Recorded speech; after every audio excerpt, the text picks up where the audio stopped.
What's up mga kapatid sa buhay? It's been a while. Kumusta kayo? Kumusta naman ako? Na-miss ko kayo? Na-miss nyo ba ako? It's me, Alvin Galang OFW here in Dubai, and welcome back to my YouTube channel. At ayun na nga guys, no, sobrang tagal na rin pala simula nung huli kong vlog, and naisip ko or na-realize ko na sobrang hirap pala talaga mag-isip ng content para sa magiging vlog mo or para sa vlog mo. So bakit hindi na lang gawin yung ginagawa ng iba na daily vlogs, or yung nangyayari sa amin ng misis ko dito sa Dubai as a normal OFW.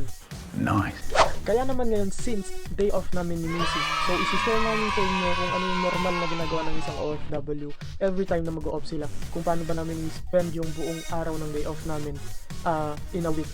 So alam naman natin guys na every OFW they have only one day off, or swerte ka na kung meron kang 2 days, pero yung mga yun yung mga nagtatrabaho usually sa mga offices or nagtatrabaho sa mga office na. So time check muna tayo mga guys, no. Ngayon is exactly 1:07 PM na, so it's really late na, pero nagising kami ng around 12 o'clock. So alam niyo naman, syempre one day off nga lang, so sinusulit na namin yung tulog namin, kaya late na rin kami nagising. So as of now, hindi pa kami nag-aalmusal o hindi pa kami nagtatanghalian, and ang una kong gagawin is magtutupi ng damit.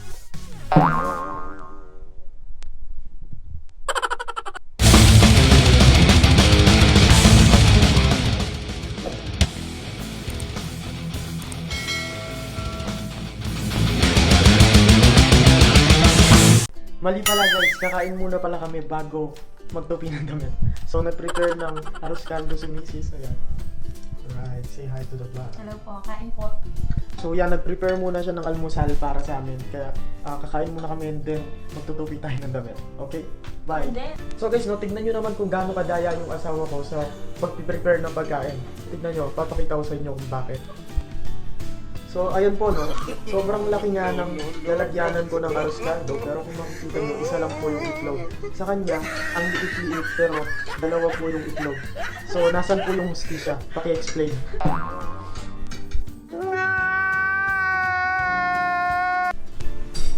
So ayan po guys, after niya pong kumain, ito po yung maghuhugas ng aming pinagkaitan. Ano masasabi mo doon? lagi naman ako talaga yung nakukulat. Ano masasabi mo doon? Lagi naman talaga ako yung nakukulat. Oo. Yan po yung task na everyday, naghuhugas ng plato after namin kumain. At ayun na nga guys, no? So since tapos na tayo kumain and tapos na rin tayo maghugas ng plato, umpisa na natin magtupi ng damit. Let's go!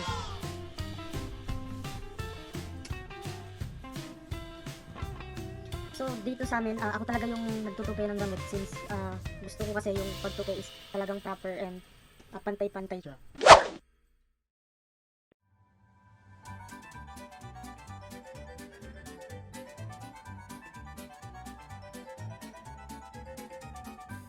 A few moments later.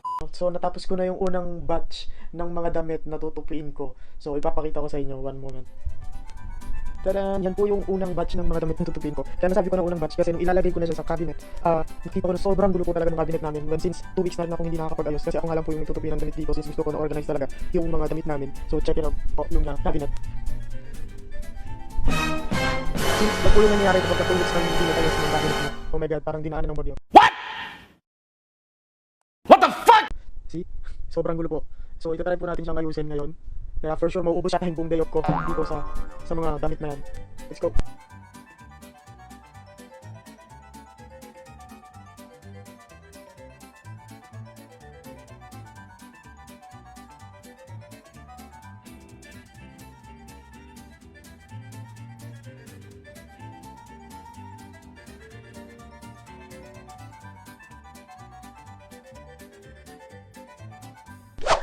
At yun na nga guys, no, tapos na tayong magtupi sa wakas after 3 years I think. Natapos din tayo. Ayan na po yung kinalabasan ng tinupi natin. So okay na, ayos ko na po lahat. Ayan. Alright. Natapos din ako sa wakas. Kala ko mauubos yung day off ko sa pagtutupi lang ng damit at pag-aayos ng cabinet.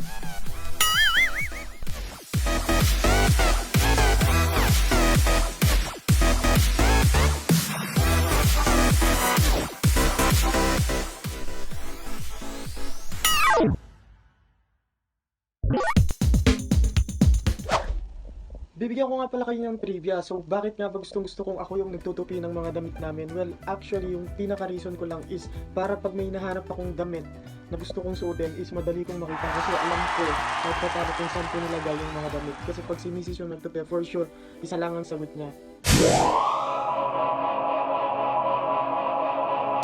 Hindi ko alam. So ngayon tapos na po ako magtupi ng damit at mag-ayos ng cabinet. So ang gagawin ko naman po ngayon ay magwawalis at magpapalit ng bedsheet para ma-enjoy ko naman yung the rest of my day off sa pagpapahinga or paghiga, and then manood ng Netflix or ng any movie na pwedeng panoorin. And then check natin mamaya kung ano pa yung pwede natin gawin ngayong day off ko or day off namin ni Mrs. So kung magtataka kayo kung anong ginagawa ni Mrs. ngayon habang ako ay naglilinis dito, well, siya po lagi ang in charge sa pagluluto. So check natin mamaya kung ano yung nailuto na niya doon sa kusina. Alright? Okay, maglinis na tayo in 3, 2, 1.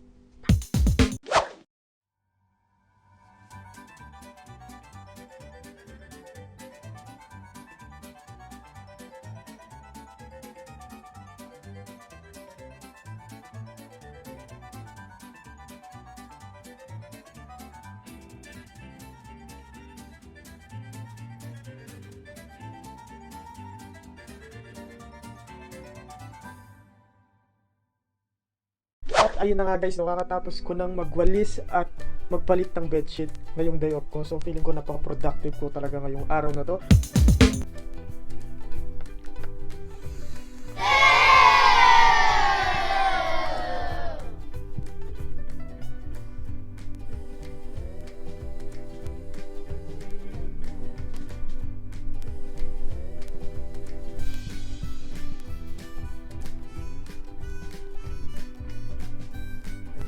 So ayan, yan na po yung outcome ng nagawa ko ngayong day off ko since tapos na rin ako mag-ayos dito sa kwarto and maglinis kahit pa paano. Tignan naman natin, tinatawag na ako ni Miss kung anong ginagawa niya or kakain na yata kami. Tara. Wait! Hello! Say hi to the vlog. Hello guys! Hi, Tayo na ano? po tayo. Montana! Montana! Wow. Montana. So, So ano yan, niluto mo? kare-kare.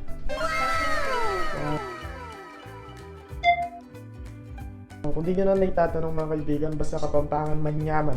Manyaman magluto. Okay? So, Sabihin, Ayan. masarap magluto. ayan, meron po tayong bagoong. Gago! Alamang. Okay. Meron tayong alamang. And then with sili on the top. And then ayan po yung pinagmamalaki pong kare-kare ng misis ko. Ang kare ni Lady Ann with rice mga kaibigan. So hindi ko alam, baka matay na tong phone ko. Baka hindi ko ma-vlog yung pagkain namin at baka mainggit lang kayo. So let's do this. Kakain na muna kami. Magkikita tayo in 3, 2, 1. Ito na nga, tapos na kami kumain. Actually, kanina pa kami natapos kumain na lobat ako kaya hindi ko na-vlog lahat ng pagkain namin ng kare-kare ng asawa ko. Pero, well, to cut the story short, so ayan na nga, nakapaligo na ako, nakausap na rin namin yung anak ko through online or through a video call kanina. So, nalobat kasi ako kaya hindi ko na na-vlog lahat, pero papakita ko yung mga clips. Na-videoan ko kasi siya kaso nga lang 1% na talaga yung yung battery ko. So, hindi ko na siya natapos or hindi ko na siya naisama sa vlog ko. Hey, Tito! Mami!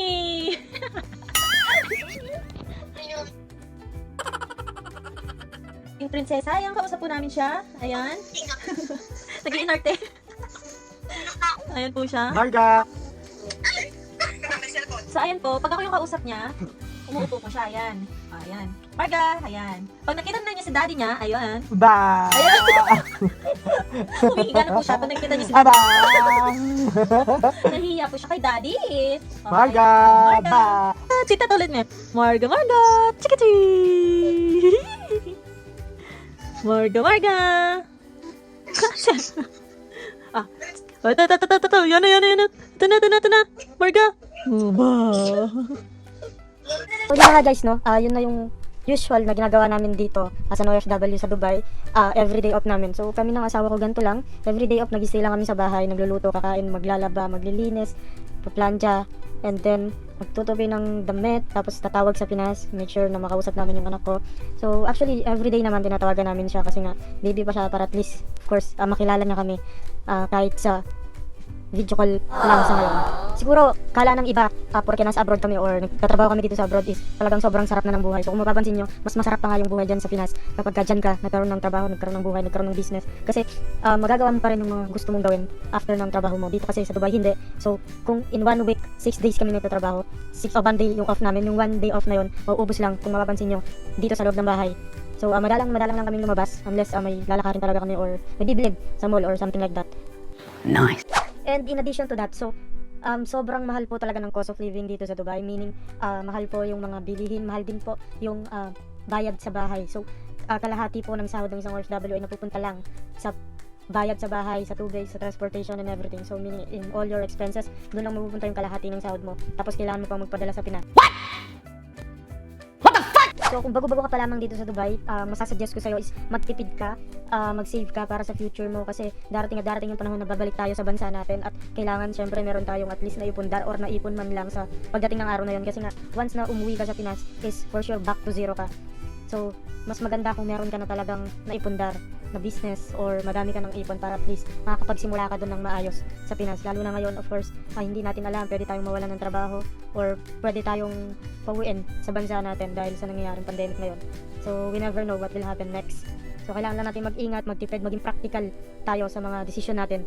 Well, ako naman is aminado din nung bago-bago pa lang kami dito ni Mrs. way back 4 years or 5 years ago. Medyo magastos din kami kasi alam namin na meron pa kaming sasahurin at the end of the month. So, hindi kami ganun katipid. So, ginagastos lang namin yung pera sa mga material na bagay.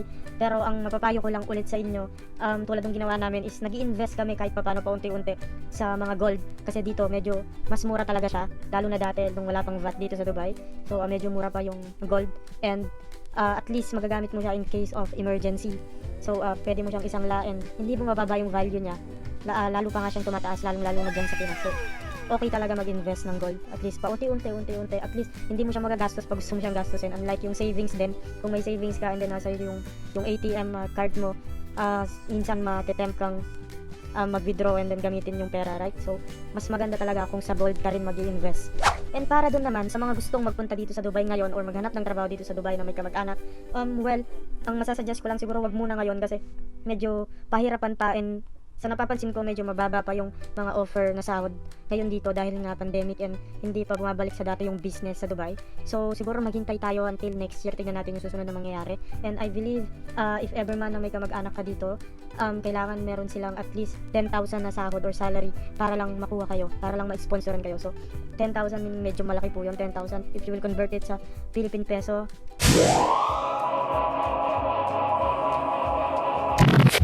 It's like 13 or 130,000 to 140,000 pesos. So, yung mga may gantong sahod, yung mga magaganda lang talaga or yung mga magaganda na yung trabaho dito sa Dubai. So, yeah, wag muna ngayon. Pero kung may opportunity kayo na makahanap ng agency dyan sa Pinas and then mapadala kayo dito with your working visa already or may trabaho na kayo agad, mas maganda, much better. So, at least di kayo gagastos ng ganong kalaki.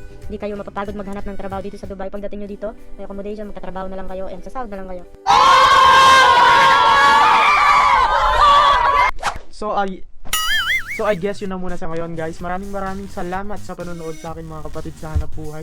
Siguro next time mas magkukwentuhan pa tayo, mas dadagdagan pa natin yung mga tips kung paano mamuhay dito sa Dubai or paano mag-apply dito sa Dubai. Tingnan natin kasi pinapractice ko pa talaga kung paano yung technique sa pag-vlog, kung paano ba magsalita or may pag-usap dito sa camera or sa inyo, guys. So siguro soon mag-i-improve naman yung mga videos natin. So tutuloy-tuloy na natin to yung paggawa ng video. I will try my best, guys, para makagawa po tayo ng mga magagandang content. So kung bago ka pa lamang sa channel ko, please i-like and subscribe mo na yan and hit that notification bell para ma-notify ka every time I have a new video. Hanggang sa muli, keep safe, God bless.